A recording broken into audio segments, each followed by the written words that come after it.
कि कोठावा ऊपर बाबा मोरबार बोलुए मोरबा बोलिया सोहावन लगुए मोरबा बोलिया सोहावन लगुए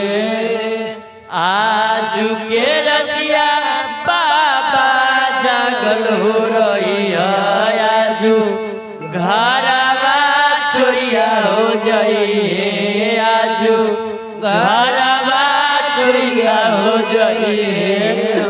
कि सगरो संपत्तिया बाबा बाचिए जाइए आजू बेटी चोरिया हो जाइए हो गौरा चोरिया हो जाइए हो दुआरा परे बेटी चौकीदारवा हो रखबोयाना नाम सिपैया हो रखबोयाना नाम सिपैया हो रखबो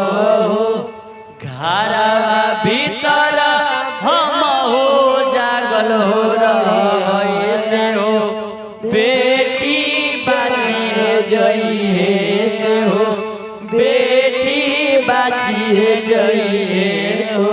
दुआरा परे बेटी चौकीदारवा हो रखबे से हो बेटी बाचिए जइए से हो बेटी बाचिए जइए हो